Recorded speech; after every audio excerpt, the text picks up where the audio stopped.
Agradezco al Consejo Regulador del Tequila la amable invitación que me ha hecho para compartir con ustedes algunas de las actividades que realiza el Programa Universitario de Alimentos de la Universidad Nacional Autónoma de México relacionadas con la atención de la problemática alimentaria de nuestro país. Deseo empezar donde terminó la doctora Rebeca López García, en esta cita que hace de Virginia Woolf: no se puede pensar, no se puede amar, no se puede dormir bien si es que antes no se ha cenado bien. Y yo ampliaré un poco más, no solo cenar, sino el acto supremo de comer cotidianamente, que es una preocupación que a todos deberíamos tener en cuenta. La ponencia que yo compartiré con ustedes muy seguramente tiene poco que ver con el tequila, pero tiene mucho que ver con este acto supremo que todos realizamos cotidianamente y que a todos debiera llamar nuestra atención y nuestra reflexión, que tiene que ver con la comida, con los alimentos cotidianos y con algunos de las implicaciones que tienen muchos sentidos en la vida de todos nosotros, en la vida de la sociedad, en la vida de la nación, en la vida del mundo. Entonces, si me permiten, empezar a compartir el material que traigo para hacerlo. La temática general es el papel de la ciencia, la tecnología y la alimentación. El aporte que la Universidad Nacional Autónoma, a través del Programa Universitario de Alimentos, brinda en la atención del problema alimentario de México. Hace un par de días se celebró nuevamente el Día Mundial de la Alimentación. Es una celebración que hace la Organización de las Naciones Unidas para la Alimentación y la Agricultura, con el propósito de llamar la atención de la humanidad, de las sociedades del mundo en general, sobre los temas relacionados con la problemática alimentaria del mundo. El tema de 2018 es: nuestras acciones son nuestro futuro. Nuestras acciones en términos de alimentación determinarán sin duda el futuro que tengamos que estar atendiendo en los próximos 10, 15, 20, 50 años y más. En esta ocasión ha tomado una temática que está entre los 17 objetivos de desarrollo sostenible establecidos por la Organización de las Naciones Unidas, y es el objetivo 2, que es un mundo sin hambre en el año 2030. Parece utopía, sin duda. 2030 está a la vuelta de la esquina, y cuando damos una revisada general a la situación de la alimentación y el hambre en el mundo, se antoja un punto menos que imposible. Pero tendríamos que tenerlo por lo menos como una luz de un faro guía para realizar las acciones que tengamos que hacer buscando ese objetivo, que, insisto, pareciera imposible de lograr, pero tenemos que mirar siempre hacia adelante y hacia arriba. Fue en septiembre de 2015 que líderes mundiales adoptaron estos 17 objetivos globales de diversos tipos, con el objeto de erradicar la pobreza, proteger el planeta y asegurar la prosperidad para todos como parte de una nueva agenda de desarrollo sostenible. Cada uno tiene sus metas específicas y la idea, señalaba yo hace un momento, es que en un periodo de 15 años, 2030, estuvieran resueltos, o por lo menos casi resueltos los problemas, y ya veremos cómo estamos. Sobre estos 17 objetivos, el número 2 es hambre cero. El número 1 es el de la pobreza, y los otros tienen que ver con otras temáticas también de desarrollo mundial, que cada uno tiene su interés. Nos enfocamos en la parte 2, que es el tema que nos interesa: un mundo sin hambre, y tiene como propósito poner fin al hambre, lograr la seguridad alimentaria y la mejora de la nutrición y promover la agricultura sostenible. Así de amplio, así de enorme es el reto también, y finalmente lo que nos determina esto es un marco donde insertar las acciones que se realizan relacionadas con la alimentación en todo el mundo. Es posible, ciertamente, pero se deberían redoblar los esfuerzos de cada país para lograrlo, ¿no? Y esto, cuando uno revisa la situación diaria, cuando uno escucha las noticias diarias de las situaciones que prevalecen en el mundo en muchos temas, pues ciertamente se antoja muy, muy complicado. Simple dato que es importante, que en la actualidad más de 821 millones de personas sufren subalimentación crónica, según el último informe del estado de la seguridad alimentaria y la nutrición en el mundo para este año. Eso se refiere a una carencia de nutrimentos, pero al mismo tiempo, y como la otra cara de la misma moneda, tenemos que 1.900 millones de personas tienen sobrepeso, de las cuales 172 millones son obesas. Es el nuevo flagelo que se ha evidenciado en las últimas décadas también y que va con una tendencia creciente que deberíamos ir acotando. En nuestro país no hay un problema alimentario como tal, único. Tenemos una amplia, compleja, vastísima problemática alimentaria en todas las fases de la cadena alimentaria o cadena de suministro, como ahora se denomina, y son amplísimos. Ya la doctora Rebeca López García nos habla simplemente de uno de estos grandes temas, que es la inocuidad en la producción, en el transporte, en la industria alimentaria, en el consumo de lo mismo. Con todo lo vasto que es este problema, finalmente viene siendo uno, en una fase de la cadena, en un problema mucho más amplio, etc. Entonces podrán ustedes deducir el reto que tenemos como sociedad, como nación, para atender esta problemática. Se mencionan aquí algunos nada más de los más elementales.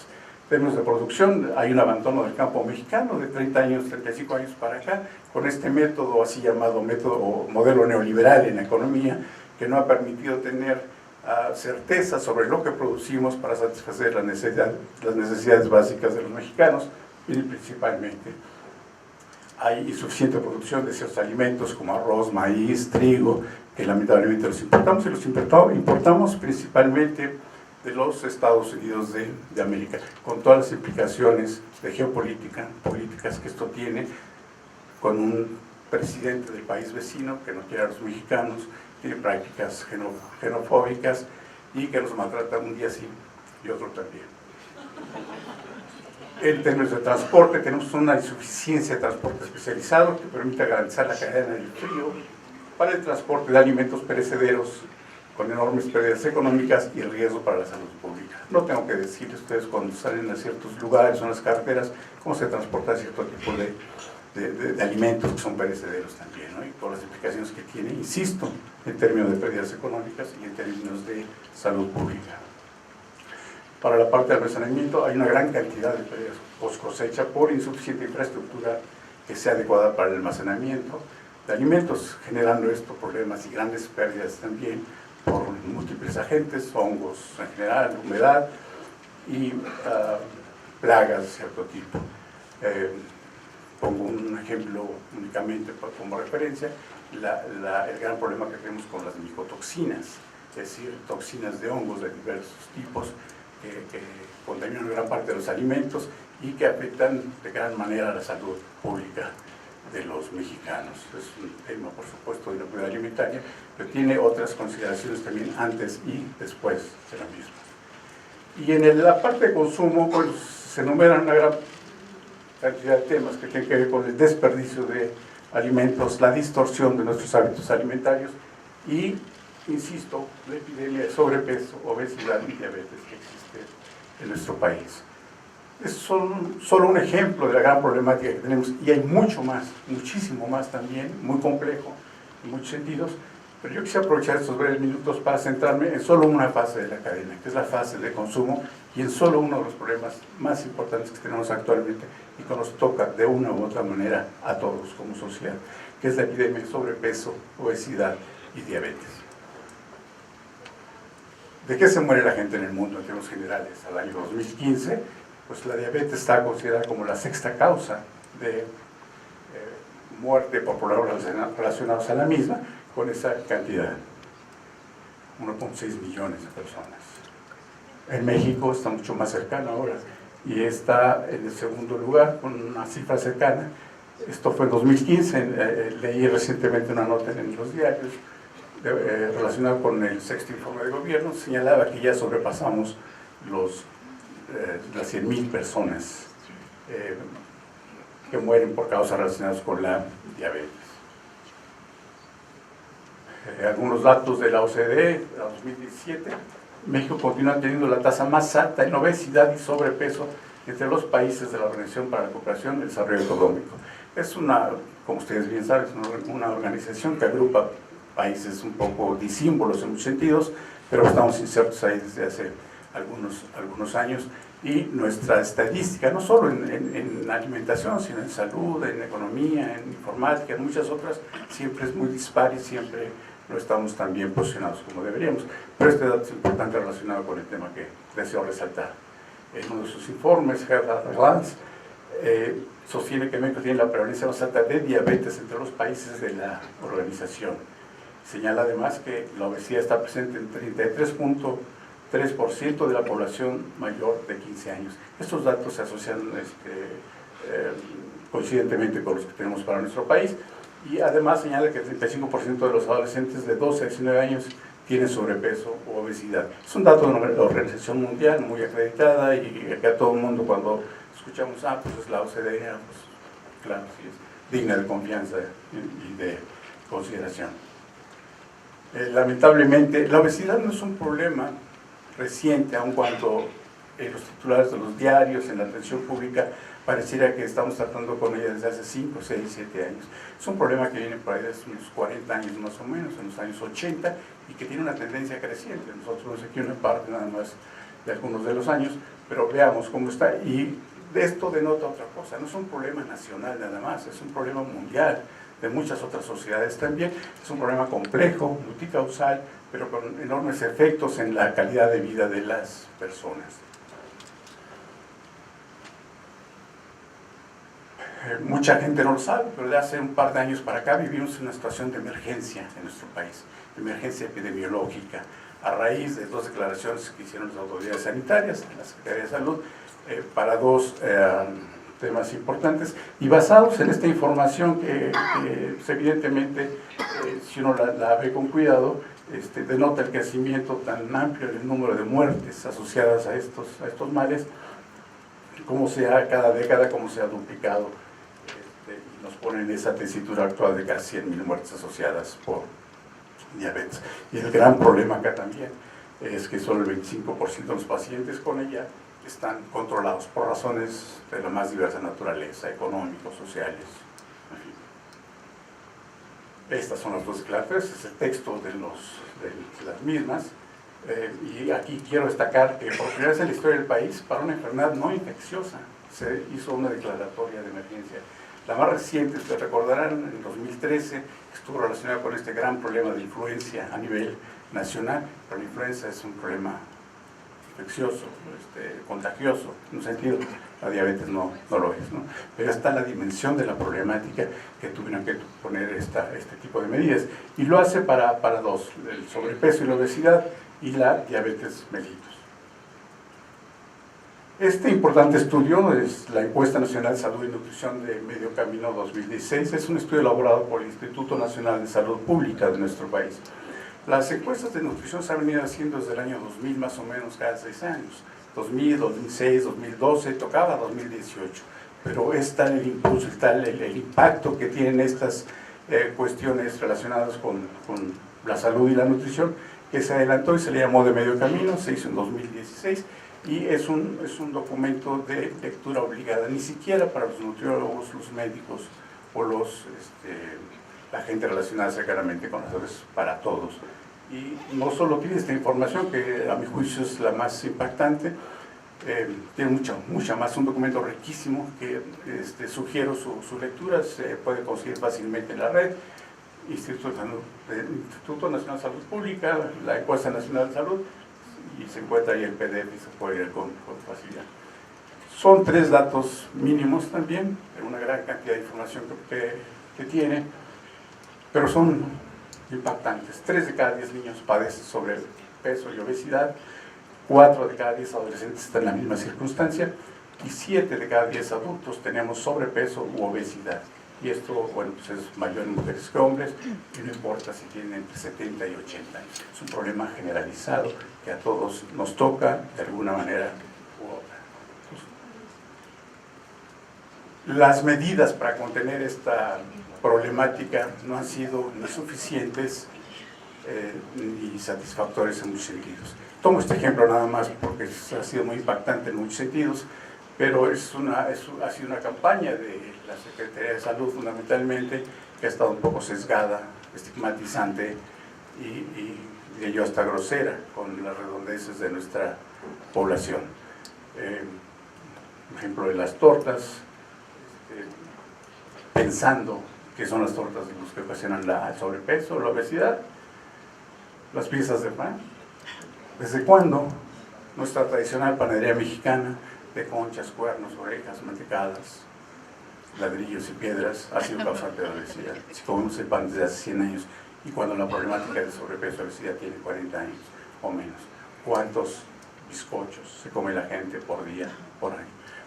Es evidentemente una campaña un poco sesgada, parcial por lo menos, que tendría que haberse modificado, porque no va a las causas del origen y porque además se hizo en diversos medios que no son del alcance nacional. Yo tuve oportunidad de ver muchos de estos encartes en la prensa escrita, en más de 2 diarios, con una cierta frecuencia. Ya imagino lo que esto cuesta para hacerlo, y a plana completa también. ¿Cuánta gente en este país lee prensa escrita hoy en día, de medios de las comunicaciones? Pues un número mucho menor de lo que podían leerlo antes, y no llegan a ellos esta información en términos generales. Es por esa razón que en mi apreciación personal considero que es insuficiente, sesgada, parcial, estigmatizante, y no va al fondo del asunto. Algunos otros casos, el caso de las bebidas azucaradas, las bebidas carbonatadas, las leches chocolatosas y azucaradas, en fin. Por las pizzas, los pasteles. ¿Cuántas rebanadas de pastel nos comemos diario por día? Por cuando hay fiesta, ¿no? Se hacen pasteles, son reuniones, etc.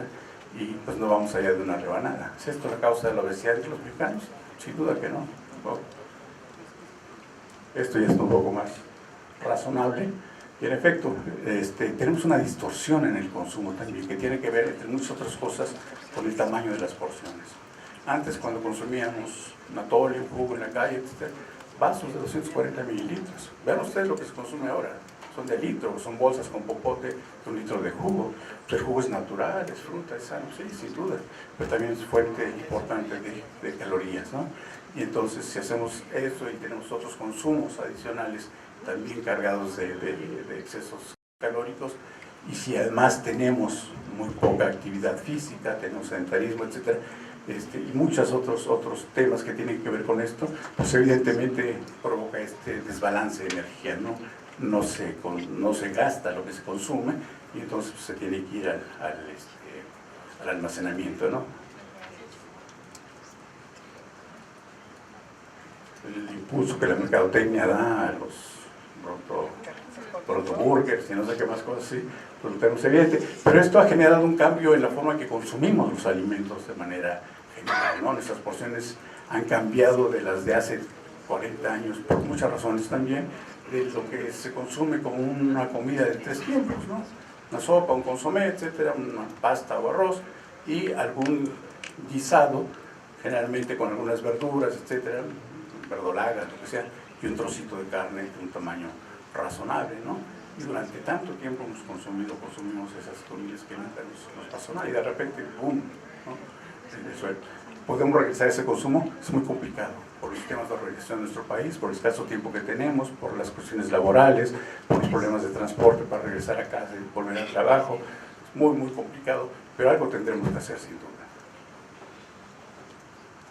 No aspiro a que lean las letras chiquitas, nada más les comento a términos generales. Son datos generales sobre pobreza en nuestro país, porque esto nos va a permitir un poquito más adelante, en el caso de alguna pregunta, entender cómo el tema económico subyace en toda la temática alimentaria de nuestro país. Es importante esto. Ese cuadro lo que denota como forma importante de cuestiones de pobreza tiene que ver con que 53.4 millones de personas en nuestro país a 2016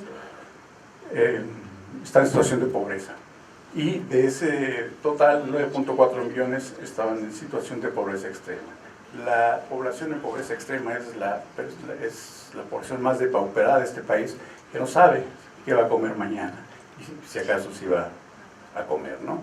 Y eso muchas veces se ve en ambientes urbanos, en algunos sectores, pero la mayor parte está en serranías, en pueblos, en muchos lugares que es difícil evaluar y promover cambios para hacerlo. ¿Son muchos? ¿Son pocos? 53 millones, pues son muchos también. Si consideramos que para el 2017 nuestra población en el país es de 123.5 millones de personas, que para 2020 estamos esperando tener una población de 127 millones de mexicanos, pues 53.4 es un poquito menos de la mitad de situación de pobreza. Es mucho la gente.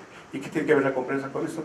Pues porque nuestro problema alimentario no es un problema de producción de alimentos, no es un problema de capacidad técnica para producirlos, existe. El gran problema es que no tenemos todos el mismo acceso para los mismos, independientemente de los gustos y preferencias y las cantidades que deseamos consumir de algún producto, pues te tocas el bolsillo y pues nada más no da. Saliendo de aquí, en el Mercado Libertad de esta ciudad, pues evidentemente van y están repletos los puestos de verduras, de frutas, de carnes, etc. Pero el punto es cuánto podemos comprar de pollo, de carne, de frutas y verduras. Come frutas y verduras, pues sí, pero la uva está a tanto, ¿no? O las manzanas, las peras, etc. Pues evidentemente no, la ecuación no resulta. Entonces, así estamos en términos de pobreza general. ¿Y cómo estamos en términos de salario mínimo? Salario mínimo general diario es de 88.36 centavos. Y si lo hacemos a nivel mensual son 2.686 pesos. ¿Para qué nos alcanza en una familia, pongamos el punto medio, de 4 personas, 2 padres, 2 hijos? Que no es así además, la gran familia mexicana no está en esos términos tampoco, pero pensándolo así, nos permite un poquito imaginar. ¿Dónde está la pobreza? Pues evidentemente en el sureste mexicano está más concentrada en algunos estados que en otros, en este caso Chiapas y Oaxaca, Oaxaca con el estado con mayor número de municipios en este país, tiene también estas características de pobreza. Los que están con un color un poco más anaranjado son menos pobres, pero tienen también. Y vemos que la parte norte, en algunos lugares de la parte central se salvan de esta circunstancia. No es todo el país, está concentrado en algunas partes y no de ahora, de manera, ya desde hace muchos años vivimos en esta circunstancia. Estas son 2 líneas que señalan la evolución del valor de la canasta alimentaria, es decir, es una canasta alimentaria, es la que incluye aquellos productos básicos que los mexicanos requerimos para nuestra alimentación y nuestra vida digna en sentido estricto, y vemos los montos de una canasta alimentaria urbana y rural. Evidentemente la urbana es mucho más costosa, pero comparemos un poquito nada más con el ingreso que tenemos y estas cuestiones no solo de alimentación en las familias, sino de transporte, de renta, de ropa, en fin, no hablemos de cultura ni de recreación, no hay para eso. Pues los datos que les decía hace un momentito de cómo estamos y cómo esperamos estar en un par de años. Paso ahora, ya con los antecedentes generales, a mencionar un poquito qué se hace en la Universidad Nacional Autónoma de México para atender esta problemática alimentaria. Es importante partir de este elemento fundamental, que es el artículo 1 de su ley orgánica, que señala cuáles son las funciones que hace la universidad en este caso, y que muy seguramente son las que hacen las instituciones hermanas como esta Universidad Autónoma de Guadalajara, institución hermana también, que debe tener fines similares a estos. ¿Por qué lo señalo? Porque no esperemos que la Universidad Nacional o las universidades resuelvan la problemática alimentaria. No corresponde en un sentido estricto hacerlo, sino contribuir, coadyuvar a la solución para hacerlo. Tendrán que venir estas decisiones que busquen resolver la problemática, evidentemente del ámbito político. 3 son los fines fundamentales: impartir educación superior para formar profesionistas, investigadores, profesores universitarios y técnicos útiles a la sociedad. ¿Sí? Formar y ingresar este tipo de profesionales.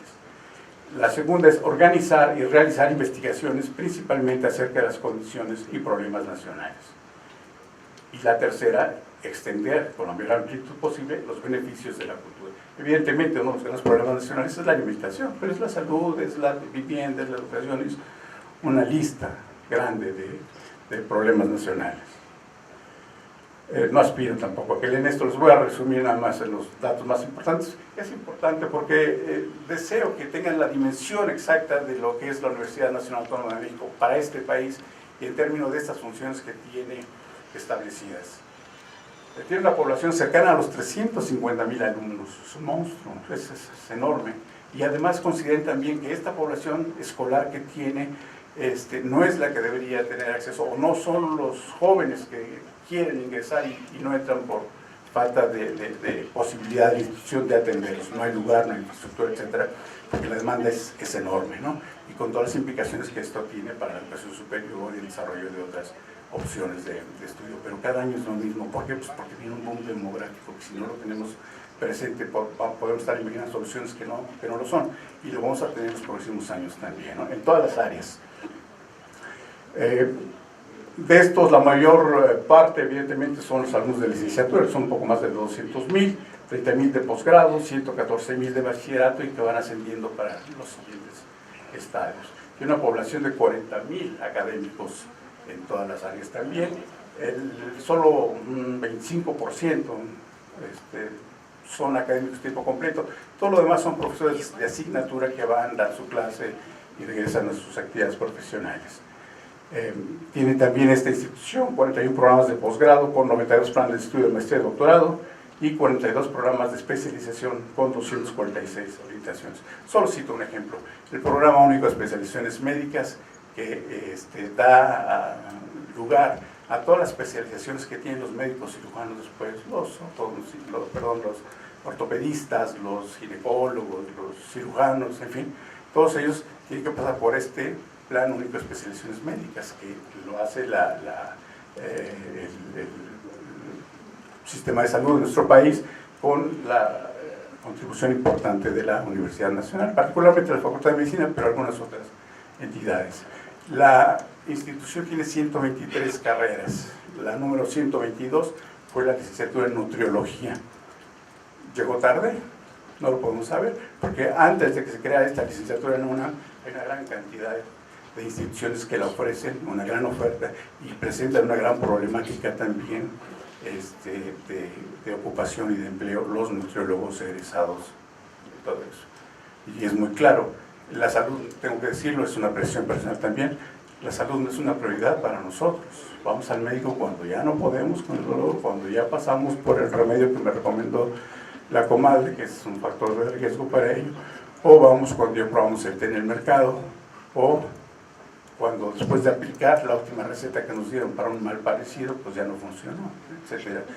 Entonces, si la salud, si la asistencia al médico cirujano no es una prioridad, pues menos lo es para el caso de los nutriólogos también, en este caso, a pesar de la severidad de la problemática que tenemos, y muy seguramente por razones de carácter económico.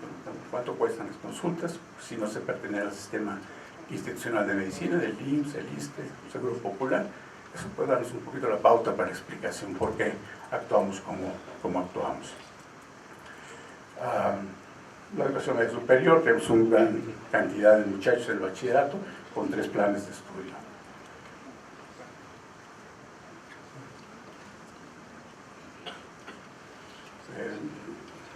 Grosso modo, 15 facultades, 5 unidades disciplinarias, 8 escuelas nacionales, 9 planteles de Escuela Nacional Preparatoria, 5 planteles de colegios de humanidades.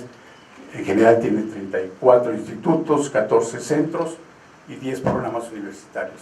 Es importante citar esta figura de los programas universitarios. Son 10 en total, son 4 para el área de investigación científica y son 6 para el área de humanidades.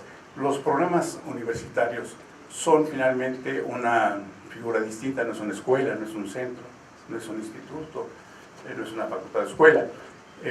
Son oficinas de coordinación, digamos, transversal, en términos generales de vinculación, de vínculos institucionales de la UNAM hacia afuera y desde afuera hacia la universidad. Tiene un buen número de carreras y posgrados acreditados. El 88% de las carreras han sido acreditadas y el 85% de los posgrados se encuentran en el Padrón Nacional de Calidad, de posgrados de calidad. Egresan una gran cantidad de profesionales, en términos de titulados de licenciatura son 22,000 en todas las áreas, es una gran cantidad, y cerca de 10,000 especialistas, maestros y doctores graduados solo el año pasado. Piensen en estos flujos de egreso cada año, profesionales de la sociedad en cualquiera de las áreas, y por supuesto muchas de ellas tienen que ver con los temas que nos tocan. químicos de alimentos, veterinarios, ingenieros agrónomos, en fin. Decía yo de la parte de su sistema de investigación científica, por ejemplo, que 4.736 académicos están en el Sistema Nacional de Investigadores. Esto no es poca cosa en un país que no otorga la prioridad que tiene la ciencia y la tecnología. Realmente, para llegar a este sistema, existe una gran cantidad de filtros académicos que hacen muy complicado no solo el llegar, sino el mantenerse, porque además tienen que estar siendo supervisados, pues, los logros que estos académicos tienen para permanecer en este sistema que promueve y apoya la investigación. Y resalto este punto en razón del tema general de la participación, ciencia, tecnología y alimentación. Evidentemente es en las universidades, en los institutos de investigación y en algunos sectores de la empresa privada también donde se realiza investigación general. O sea, es la investigación, sea básica, aplicada, es la generación de tecnologías, la innovación, etcétera, lo que va a permitir en esta parte relacionada con la alimentación que podamos tener un avance importante. En la medida que no haya un mayor apoyo a esto, nuestros alcances seguirán siendo insuficientes. El número total ahí de institutos, centros y programas para investigación científica, y lo mismo para el subsistema de humanidades, que tiene institutos, centros y programas, que es importante también. Aquí también se hace ciencia, pero es ciencia social que no debemos descartar. Lamentablemente existe esta mala concepción de que cuando uno habla de ciencia, pues piensa inmediatamente en laboratorios, en reactivos, matraces y tal. No, también hay ciencia social, y es de la mayor importancia también para nuestro país. Temas generales de difusión cultural, que da cuenta de la gran actividad que tiene la institución en estos temas. Aquí entran los alimentos también, por supuesto, en conferencias, pláticas, muchas otras cosas. La producción editorial, la universidad es la principal editora de libros en este país. Y, bueno, tengo que mencionar también todo esto relacionado con la educación continua, la gente que se beneficia a través del diplomado, cursos, talleres, seminarios, en fin. Una gran cantidad de becas para los jóvenes que se forman, se atiende no solo a la comunidad universitaria, pero sí fundamentalmente a la comunidad universitaria y a muchas otras. Hay cooperación y movilidad académica estudiantil nacional e internacional de manera muy importante, más en los últimos años se ha acelerado esto para bien de la institución y de su comunidad. Una infraestructura enorme en términos de edificios, aulas, cubículos, laboratorios y talleres, un sistema bibliotecario muy sólido, muy importante para el país, con 134 bibliotecas especializadas, la Biblioteca Nacional y la Biblioteca Central también. En términos de cómputo, cerca de 80.000 computadoras de la UNAM con conexión a Internet que dan soporte a la actividad de investigación y de docencia y difusión que tiene la institución. Y tiene un presupuesto alto, sí, sin duda, pero insuficiente también. 43.196 millones de pesos en 2018, mucho dinero, es muchísimo dinero también, pero mantener una institución de esa naturaleza con los logros que va teniendo reconocidos no solo por propios, sino por extraños, sigue siendo insuficiente también, ¿no? Se necesita en este país, evidentemente, construir más escuelas, más universidades, dar mayor atención a estas cuestiones de educación, ciencia y tecnología. La movilidad internacional de los jóvenes que tienen la oportunidad de ir al extranjero, hacer un semestre en cualquier universidad reconocida del país, esto les cambia la vida a muchos de ellos también. Primeras que suben a un avión, primeros miembros de una familia que tiene acceso a estudiar en la universidad y viajar, y es gente con talento, es gente con capacidades. Aquí el punto es nada más desarrollarles esa capacidad, y entonces para eso se requieren recursos.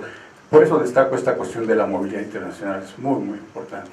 Y la universidad tiene presencia nacional e internacional en muchas, diría yo, todas las entidades del país, de la A a la Z, ¿no? De Aguascalientes a Zacatecas, en unos más que en otros también, pero eso es lo que entre otras cosas, eso es lo que le brinda su carácter nacional. Y ha habido un desarrollo reciente también con establecer centros de estudios de México en el extranjero, y tenemos allí en varios países, ¿no? Estados Unidos, Canadá, España, China, Costa Rica, Francia, Inglaterra y Alemania, entre ellos, y hay algunos otros que se están formulando, en fin.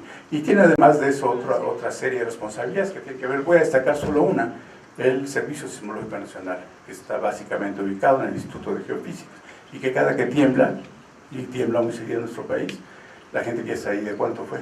Entonces, ¿quién está facultado para tener, de acuerdo con sus redes de instrumentación que tiene distribuidas en el país?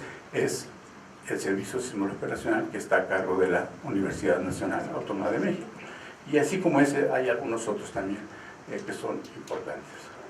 Bien, en 1981, el 17 de junio, se crea el Programa Universitario de Alimentos por parte de la universidad, tomando en cuenta diversas consideraciones.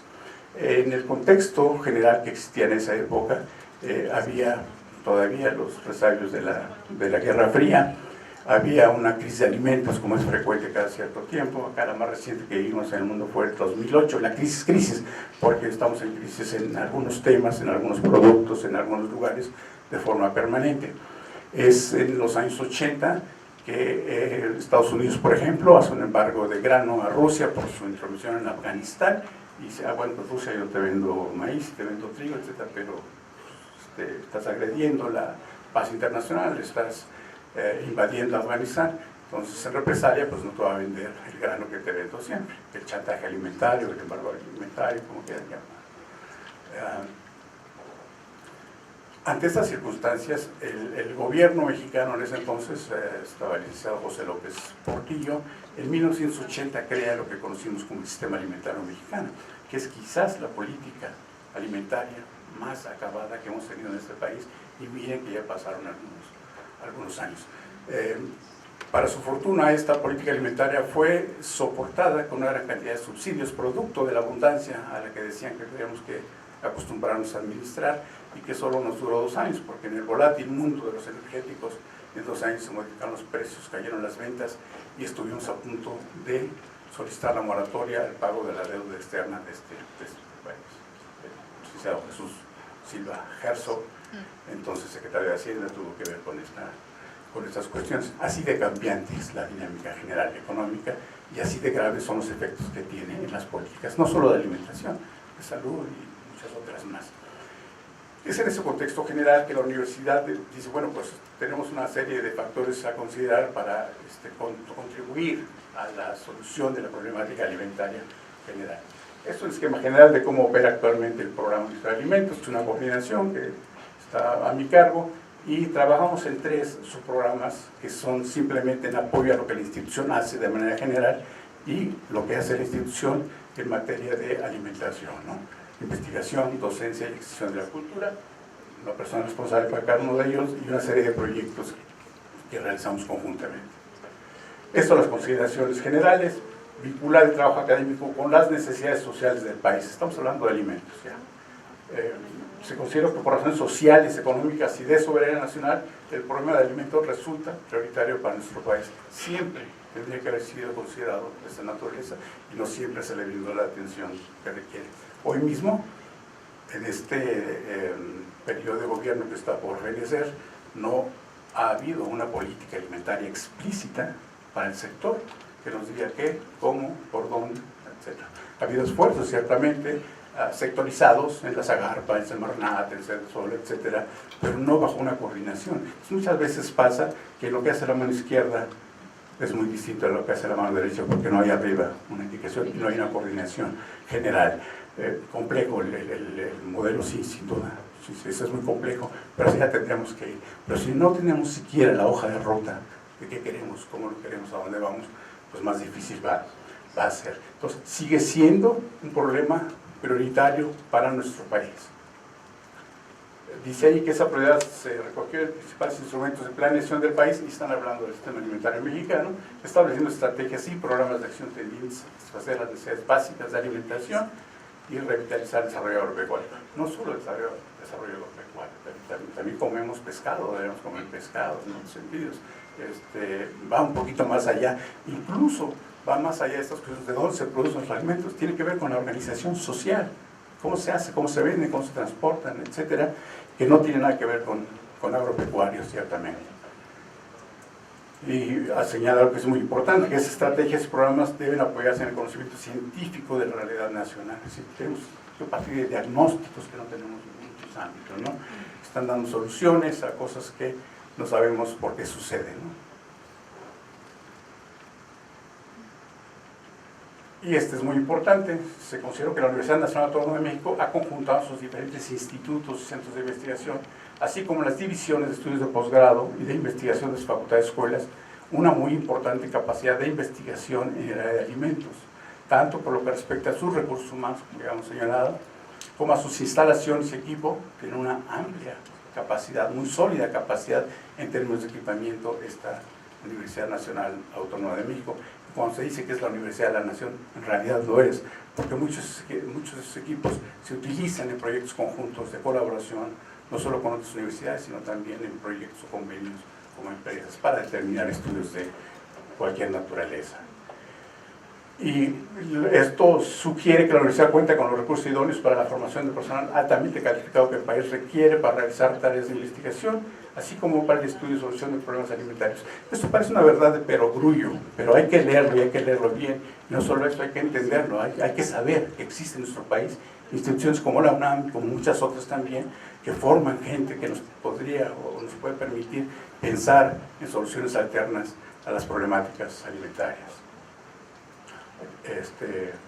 Sí, aquí también que tener un sólido desarrollo científico, que participan investigadores de diferentes disciplinas de manera integrada y articulada. Eso es otro tema importante, no solo hacer ciencia disciplinaria, se hace en menor escala ciencia multidisciplinaria, interdisciplinaria, transdisciplinaria, y en los últimos años se ha aplicado un enfoque de sistemas complejos también que tienen que ver.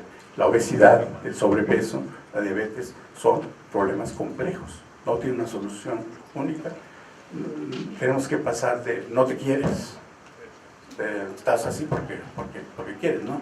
Es absurdo. Es un problema de una alta complejidad también que requiere un enfoque, si no de sistemas, por lo menos con vistas de diferentes disciplinas.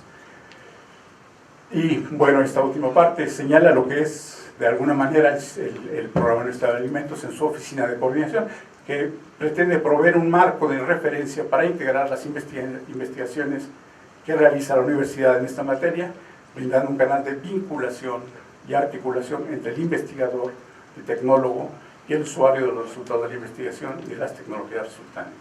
En fin, esa es la tarea chiquita. En términos generales, podemos pensar que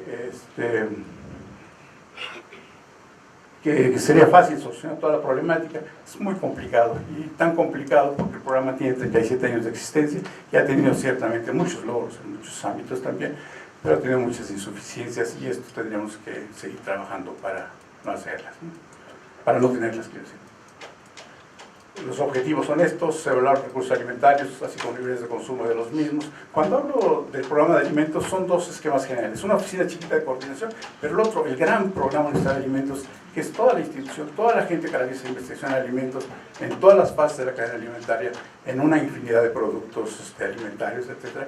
Y está ubicada en centros, escuelas, facultades, institutos, y se rigen, porque no hay una relación de dependencia o subordinación, se rigen por lo que establecen sus propios consejos técnicos, sus consejos internos, sus comisiones dictaminadoras, y hacen este tipo de investigación. Y entonces la oficina chiquita del programa es la que busca vincular el quehacer de los universitarios con las necesidades sociales y en la medida de lo posible. Un ejemplo importante, y no quiero dejar de mencionarlo, es esta reciente renovación del convenio de colaboración entre la UNAM y el Consejo Regulador del Tequila para la realización de investigaciones y capacitación en 5 líneas de investigación fundamentales, no solo de la Facultad de Química, que tiene un papel preponderante en las actividades de convenio, sino de muchas otras que se denotan por el tipo de temas que están investigando. Pero este modelo es el que funciona para muchas otras actividades de colaboración, convenios con empresas, con entidades, con el sector gobierno, en fin, como no se pueden imaginar en tantos años de actividad. Y son modelos exitosos, sin duda que son de, como llaman ahora, de ganar-ganar, ¿no? Ganan todas las partes. Y los temas que se ven en este convenio que se renovó recientemente, hace un par de meses, tienen que ver con estas cuestiones de bioquímica, biología molecular del agave, microbiología, desarrollo de metodologías analíticas, ingeniería química, ecología, etc. Y con otras posibilidades que tiene. ¿Es el tequila un alimento? Sin duda. Si pensamos en términos de sus nutrimentos, de su nivel calórico, etcétera, etcétera, de su amplio consumo, de su aceptación, de su papel en la vida nacional, etcétera, bueno, sin duda, forma parte de. Que a lo mejor no es un alimento básico, bueno, pues eso estaría en discusión, ¿no? Bien, es una asociación de fotografías de algunas actividades que hace el programa y que hacen otras entidades de la universidad relacionadas con la alimentación, para que puedan tener ustedes una idea general de qué implica pues la palabra alimentación, que va desde agricultura hasta parte del consumo y más allá, ¿no? La presentación de un libro. Bueno, el programa de Alimentos tiene establecidos desde hace poco más de un año 3 seminarios permanentes para tratar temáticas que consideramos son importantes en cuestiones de alimentación. Un seminario sobre política alimentaria. Les decía que hemos tenido en este sentido de la expresión de una política alimentaria nacional, un gobierno omiso, que no ha tomado la acción que debería haber tenido, en mi opinión particular. Y es necesaria. Los problemas alimentarios, los problemas de salud no se van a resolver en la parte baja del sistema. Tiene que haber una coordinación política, sin duda, y que esto tiene que estar presionado también, evidentemente, por la sociedad. Pero si no se hace al más alto nivel, difícilmente se van a coordinar entre Semarnat, Zagarpa, Cepesca y todo lo demás, ¿no? Cada quien va a ir orientado, porque no tiene una visión general de la problemática tampoco, y de la necesidad que existe de tener acciones coordinadas. Este seminario de política alimentaria es importante para nosotros por esta razón. Tenemos otro seminario permanente sobre obesidad y diabetes. ¿Qué queremos decir con esto? Que ponemos el dedo en la llaga. Tenemos un problema severo, sobrepeso, de obesidad y diabetes, que nos obliga a todos nosotros, a todos los que estamos aquí, a pensar la alimentación, a reflexionar la alimentación. ¿Qué comemos? ¿Cómo lo comemos? ¿Cuánto los comemos? ¿Por qué lo comemos? Y no hacer de este acto cotidiano, que pareciera no tener mayor significación, un acto de reflexión que nos permita ir relacionando la causa con el efecto en estas problemáticas, ¿no? Y el otro seminario tiene que ver con agricultura, alimentación y nutrición, y ahí invitamos a los investigadores universitarios a que den a conocer sus investigaciones. Es una forma de apoyo, de difundir lo que hacen las investigaciones ante la queja creciente de la gente que, bueno, pues siempre están en sus laboratorios, sus papers, sus artículos, y ya.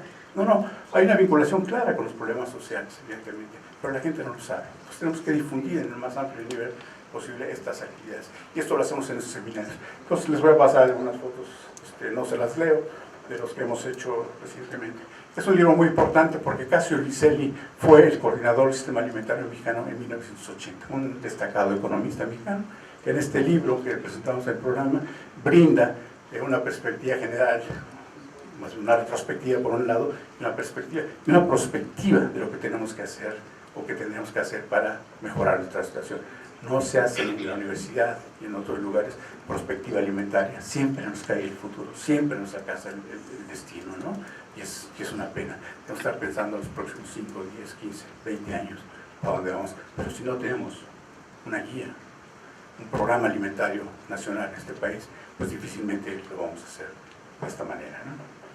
Muy recomendable la lectura de este libro porque es muy amplia su perspectiva. La no sociedad rural, ¿quién produce los alimentos que nos comemos? No se producen en las ciudades y nuestro campo está descompuesto. Una gran cantidad de las personas que vienen al campo han emigrado a Estados Unidos y se nos han ido los más audaces, los que no quieren vivir la idea que están viendo para allá. Y es, diría yo, hasta vergonzoso que con las remesas que nos envían en cantidades crecientes, cada mes hay récord de remesas enviadas, se esté moviendo la economía interna en muchos lugares de nuestro país. La compra de láminas, de pantallas, de televisores, de muebles, en fin. Diría yo también, y es una expresión personal, tema de vergüenza nacional, que los campesinos que nuestro campo expulsan son los que mantienen parte de nuestra economía interna. Telecan y la transnacionalización agrícola de la Agricultura de México hizo un pacto de la seguridad alimentaria. ¿Tenemos seguridad alimentaria en nuestro país? No, no tenemos. A pesar de que dicen por ahí que somos potencia agroalimentaria, hay que verlo con detenimiento y podemos discutirlo en cualquier momento.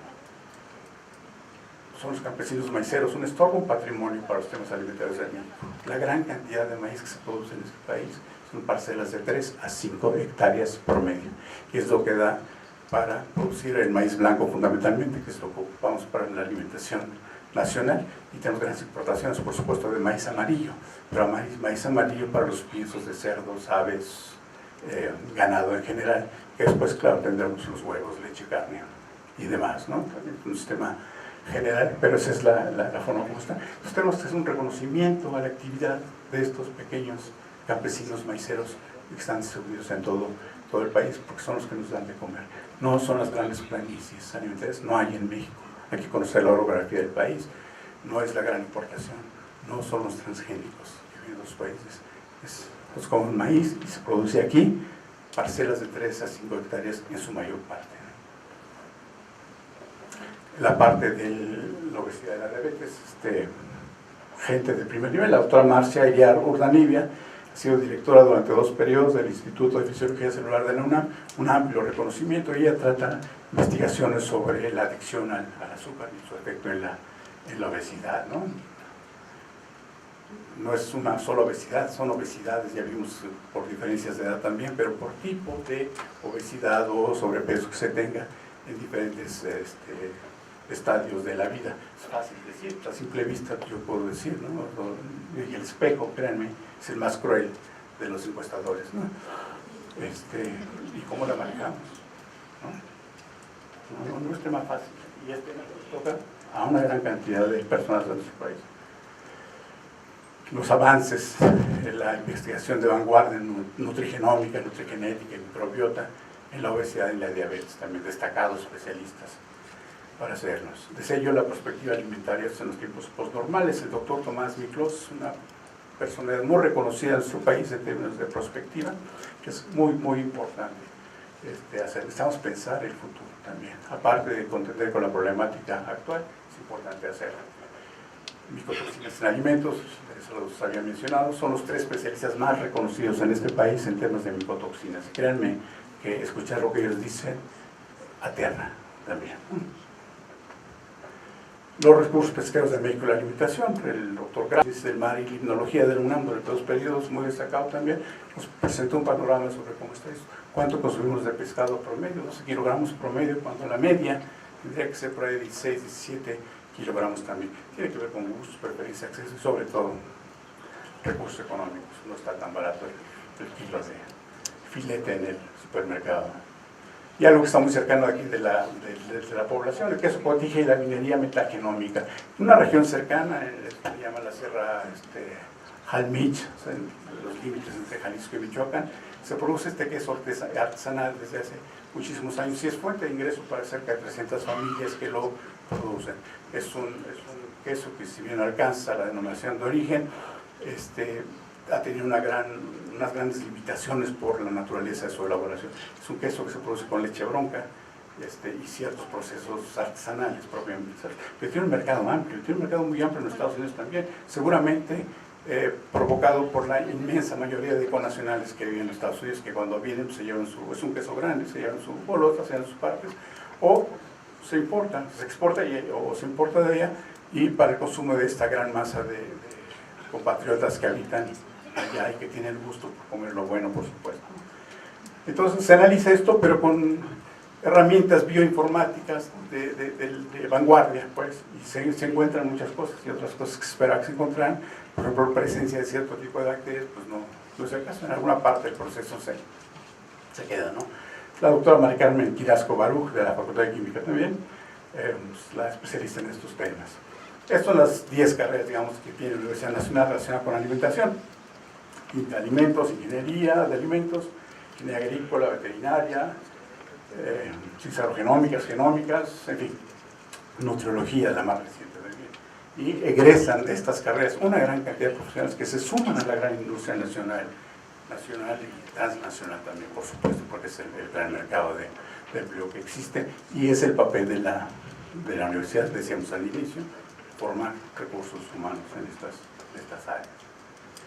Estos son algunos cursos que el Programa de Alimentos, la oficina coordinadora, da para alumnos, para público en general, para personas de micro y mini empresas, en temáticas de varios rubros, unas que tienen que ver con cuestiones de gestión de la calidad, con inocuidad alimentaria, otras la línea de nutrición y consumo saludable, otras en el manejo de los alimentos, en fin, y bueno, pues cumple el programa también esta función de difundir con instructores de primera calidad también este tipo de información.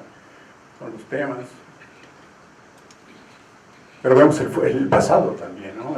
Analizamos en esta línea de historia de la alimentación, no solo la prehistoria de los alimentos prehispánicos, sino los de la colonia y los de la etapa actual, y quisiéramos también hacer un énfasis en qué es lo que vamos a comer.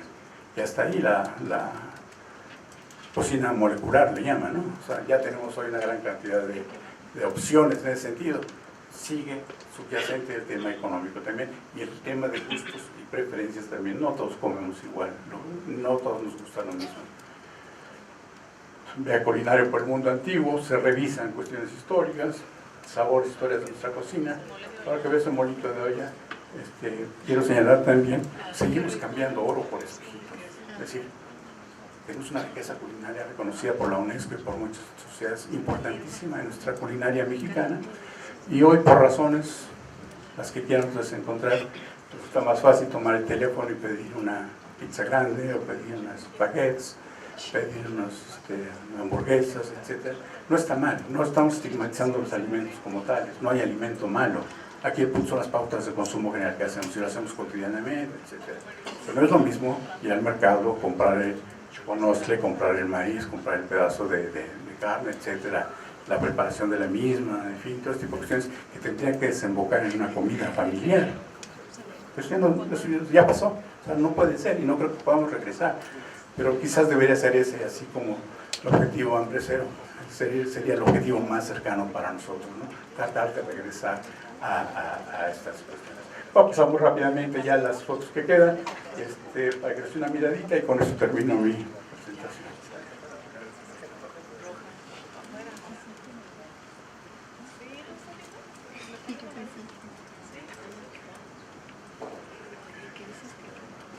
Nunca vayan al supermercado con hambre, van a comprar muchas cosas que no necesitan, se los van a echar a perder.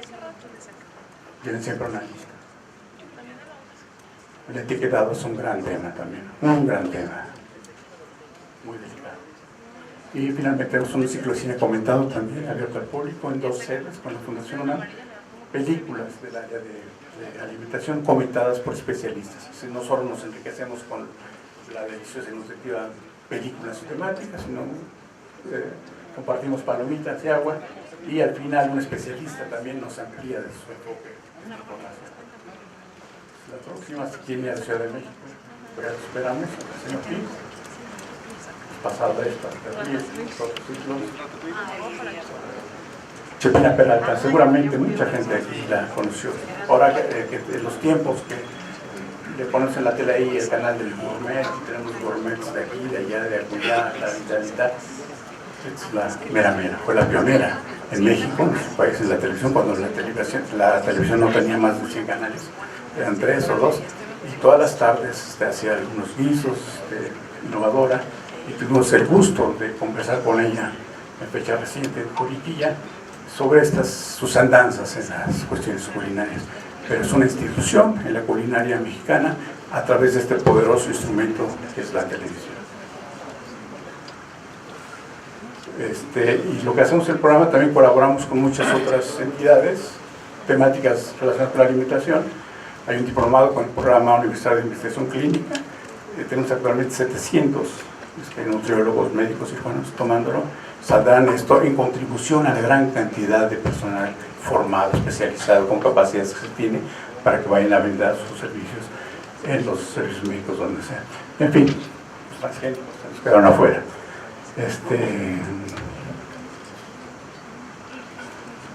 La doctora Álvarez Bulla, próxima directora del CONACYT, y una gran cantidad de actividades que se hacen en las propias entidades académicas. Decía yo hace un momento que no tenemos una relación de subordinación ni de qué hay que hacer o quién dice qué hacer, son los grupos de cada ámbito que ellos mismos hacen este tipo de esfuerzos en todos sentidos, ¿no? Entonces, muy amplia la actividad de investigación que se realiza en la institución en cuestiones alimentarias, ¿no? Próximo evento en el Colegio Nacional. El Colegio Nacional es la organización académica que reconoce a los meros, pues, digamos, temas de investigación, y para fortuna nuestra, para fortuna de este país, hay una gran cantidad de personas de la Universidad Nacional Autónoma de México, como los hay de otros centros e institutos, pero es importante señalar esto porque se reconoce y se distingue la actividad de los académicos universitarios en estos temas que tienen que ver con alimentación. El doctor Ángel Agustín López Munguía Canales, otro destacado miembro del personal académico, originalmente de la Facultad de Química, pero actualmente en el Instituto de Biotecnología de la UNAM. Investigaciones sociales, un evento próximo también de investigaciones sociales, y están aquí los datos del Programa Nacional de Alimentos para cualquier comunicación que ustedes deseen. Reitero nada más, pensemos la alimentación, reflexionemos, ya casi es la hora de comer en un ratito, entonces, pero no solo ahora, compartan con sus familiares, amigos, esta preocupación, porque tenemos un problema gordo y hay que atenernos a buscar mecanismos de solución. Están los datos del programa, es muy fácil, Nuclear Alimentos UNAM, y nos encuentran. Establezcamos vínculos de comunicación, preguntas, respuestas, no hay preguntas obvias, siempre son de respuesta compleja, pero pensemos en estas cuestiones. Hay esto y más, mucho más también, por razones de tiempo y para no tomarles más su atención. Les agradezco mucho su amable audiencia también, y estoy a sus órdenes.